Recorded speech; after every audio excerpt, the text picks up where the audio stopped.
His Excellency President William Samoei Ruto, President of the Republic of Kenya, presided over the administration's second National Executive Retreat. The session kicked off on Monday 19th and has culminated on this 21st day of February, the year 2024.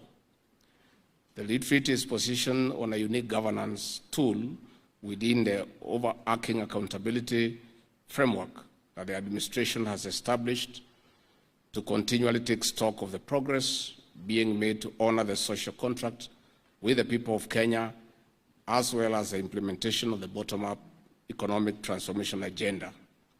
As such, this year's retreat featured members of the cabinet, principal secretaries, members of the President's Economic Council, as well as other senior ranks of the executive.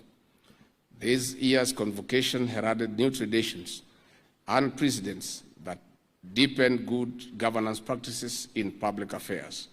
One important aspect of this was the participation for the first time of the Council of Governors in this forum, which is testimony of the administration's respect for the crucial role played by devolution in delivering a better Kenya for all. Taking into consideration the facilitative role played by the legislature, we also had a session with those that oversight the national government, the parliamentary group. This new practice demonstrates the administration's commitment to supporting parliamentary oversight, deepening political accountability, and creating a synergy in government that better delivers the Kenyan dream. The National Executive Retreat considered various matters of national significance and consequence to our nation's future as follows. 1. Performance review. In enhancing delivery of public services, the retreat assessed and evaluated the individual and collective contribution of every ministry and state department to the administration's plan. The highlights of last year's outstanding deliverables being as follows. Agriculture. The fertilizer program progressively reduced the cost of fertilizer from Kenya shillings 6,500 to 2,500, and the outcome is increased food production by close to 40%. 22 new fish landing sites in 9 counties were built and commissioned, and 4 billion Kenya shillings was allocated for the Coffee Cherry Advance Fund. In matters economy and foreign direct investments, Kenya ranked as the 29th fastest growing economy globally by the World Bank, recording a GDP growth of 5.4%. Inflation eased to 6.8%, down from a high of 9.2% in the year 2022. Kenya was ranked 3rd globally in attractive destinations for foreign direct investment in the year 2024, and the country led Africa in startup capital, securing an impressive Kenya shillings 124 billion in the year 2023. In matters education, the country realigned the implementation of the competency-based curriculum CBC and employed 56,000 new teachers. We were able to have a new university funding model as well as new TVET funding model. 3,500 new classrooms were built and equipped, while 8,200 primary school teachers were trained, and 300% increase in teacher training colleges. In matters health, we were able to enact the universal health coverage laws, and 100,000 health personnel enrolled in a partnership between the national and county governments, while another 20,000 new health care workers were employed. Another 8,409 healthcare workers were deployed, while another 3,394 interns were enrolled in the health sector. In matters housing, the development of additional housing units under the Affordable Housing Program is on course, with the construction of 46,000 housing units underway and another 40,000 units set to commence construction. 746,000 housing units are in the pipeline at various stages of delivery under the following categories, that is social housing, affordable housing, and market rate housing. Again, we are able to secure 120,000 new jobs through the affordable housing program. In matters financial inclusion, Kenya shillings 42 billion under the Hustler Fund was successfully disbursed. The national savings through the new NSSF contribution model has increased contributions from 1.5 billion shillings monthly to 6.5 billion again monthly. In matters continental global leadership, continental and global leadership on climate change, and His Excellency the President the prestigious honor of being listed in Time Magazine 100 World Leaders Climate Action List. Nairobi crowned as the world's best city to visit in 2024 by the United States-based travel agency Lonely Planet. This accolade places Nairobi ahead of well-known cities like Paris, Montreal, Muscat in Bosnia, Jakarta, Indonesia, Prague in the Czech Republic, as well as Kansas City in the United States. Kenya was voted the best adventure tourism destination in Africa and 10th globally. The members of the National Executive, individually and collectively, recognize their historic opportunity to fundamentally change Kenya for the better, noting that indeed, as stated by His Excellency the President during his inaugural State of the Nation address, Kenya is no longer on your marks, but is indeed prepared and ready to go. I want to thank you. Asanteni sana. Let me now take this opportunity to request the President to come and give his closing remarks. Mr. President.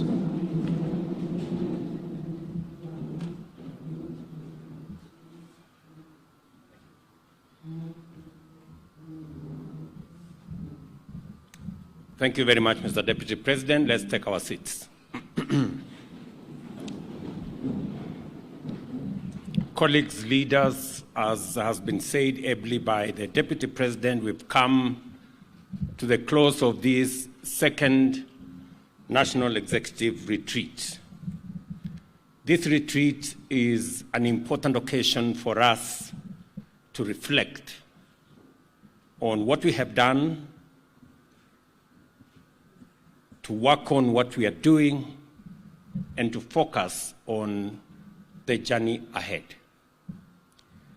I am very happy that this has given us an opportunity as a team to think together, to bring all aspects and perspectives of what we think should be the journey ahead.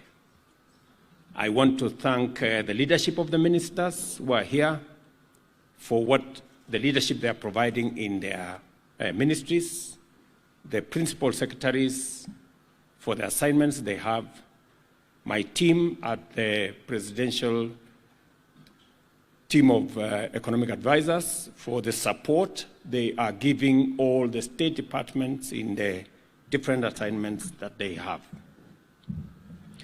Now that we have come to a conclusion, allow me to say just maybe three things. First is to underscore that Kenya is a great country.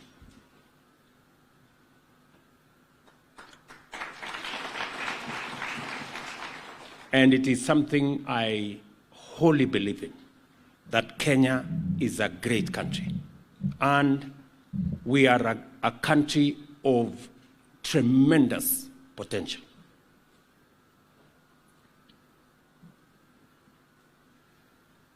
Where we are today and where we should have been is a function of leadership. There are countries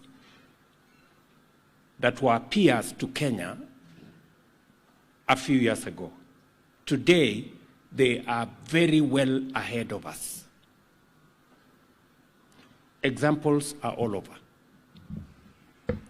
And that is why I said when we opened this retreat that we have a historic moment, friends and colleagues.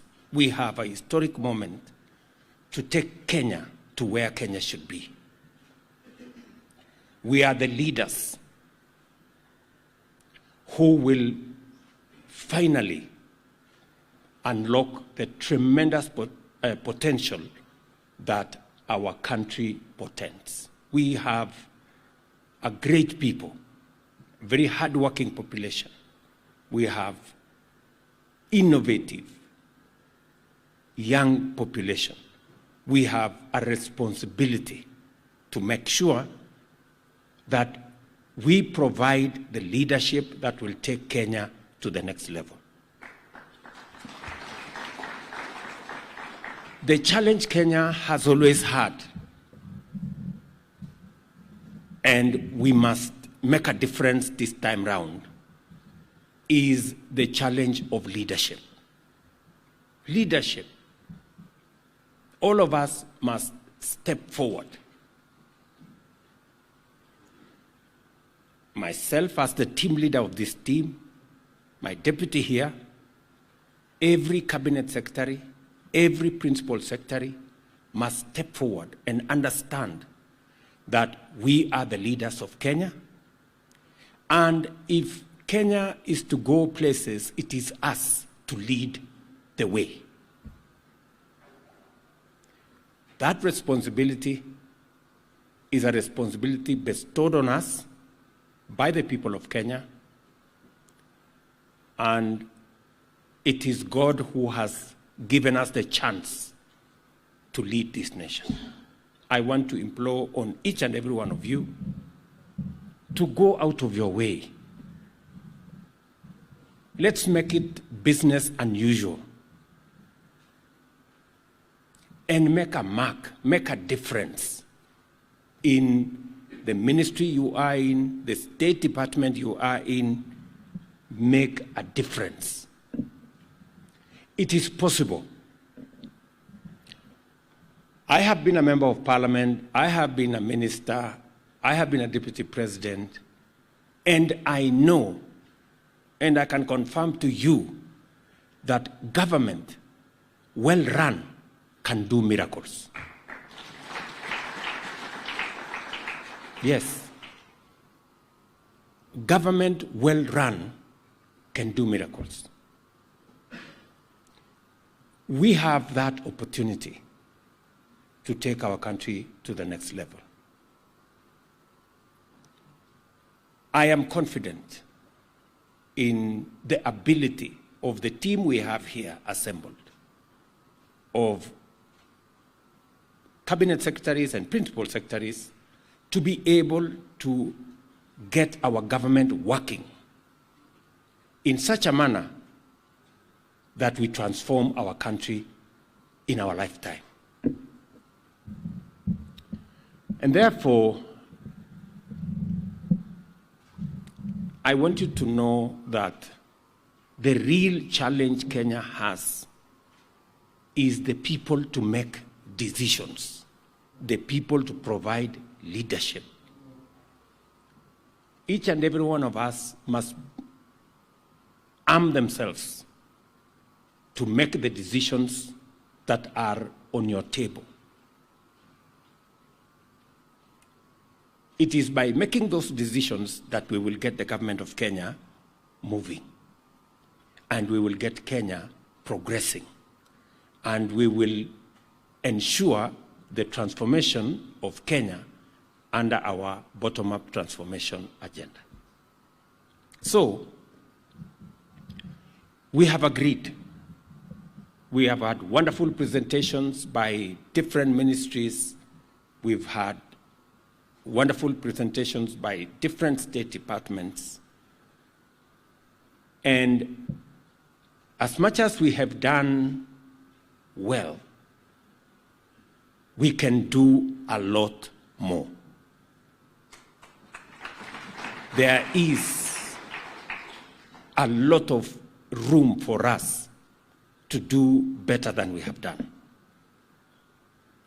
There was a time people were still trying to find, their way around government. I think that time is now behind us. Everybody knows what they must do. We must continuously coordinate. We must continuously synergize so that we can have a delivery that is all-encompassing. We cannot succeed if some of us are failing. Our success is going to be the collective success of each and every one of us. Do not allow your colleague to fail. Do not undermine your colleague, because if your colleague fails, in it is your failure. In it, let us find ways to encourage one another, to look out for one another, to support one another, and to find a mechanism to make sure that none of us is left behind, that we are all moving because we are one government. The head of public service has mentioned the coordination mechanisms in his office to make sure that there are no tough wars, that we are all reading from the same script, and that we continuously create synergy for us to be able to deliver. You've heard from Eden on the execution mechanism in my office to support those of you who are aligned in some of the decisions that we must make and we must execute, because we have a lot of interventions, we have a lot of goodwill globally from friends, from partners, from development partners who want to work with us. And some of the decision-making in government take too long. I have established the Office of Eden to make sure that decisions that need to be made now are made now.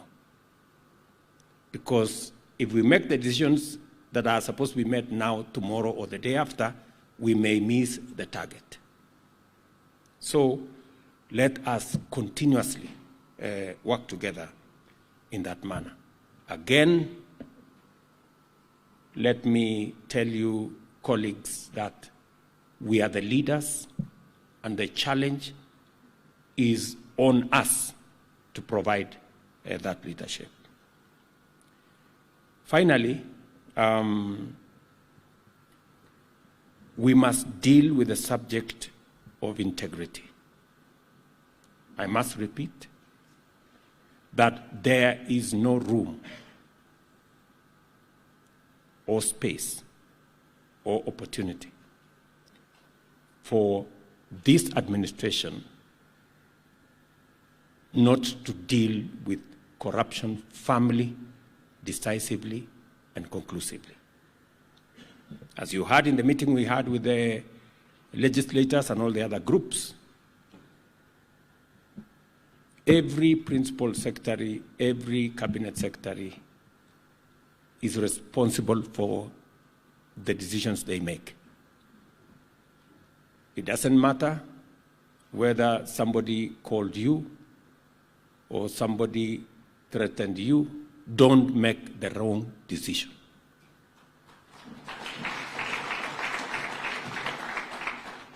And if necessary, each and every one of you have my telephone number, and it's only one. I don't have two. And I believe every principal secretary and every cabinet secretary has my telephone number. In the event that you are in a place where you have been threatened by anybody, or if anybody comes to you and says, the president has said this, or I am a cousin, or a brother, or a relative of the president, and I want this or the other, please don't believe them. If I want anything from any one of you, I will call you myself. And I can confirm to you it will not be about any transaction. It will be about your performance. So do not get enticed into situation, because that is one area that people get to make the wrong decisions. On occasion, I have called ministers, I have called principal secretaries to warn them whenever I have intelligence that wrong things are about to happen in your state departments. Whenever you need guidance, the Deputy President is there, Prime Cabinet Secretary is there, Head of Public Service is there, I am there, and all the other leaders. Let us coordinate, because we cannot allow integrity issues to derail the plan that we have. We have a population that has very high expectations of us, and their high expectations are legitimate because they have a track record of my performance. So they judge me by a higher standard than would have ordinarily be the case. And because we work together, you are judged by the same standards, very high standards. So please, good people, don't be told, the principal secretary who was here used to do things like this, and they used to leave at 2, and they used not to come early. You are being judged by a different standard than the principal secretary who was there. You are being judged by a different standard from the cabinet secretary who was there. So please, let all of us, let's pull our socks, let's tighten our belt, and let us do what we have to do. As I have told each and every one of you, you have my goodwill, you have my support, and the reason why here together, and I am very confident that we can now look into the next 12 months with a lot of confidence, knowing exactly where we need to go and to get there together as a team. Asanteni sana.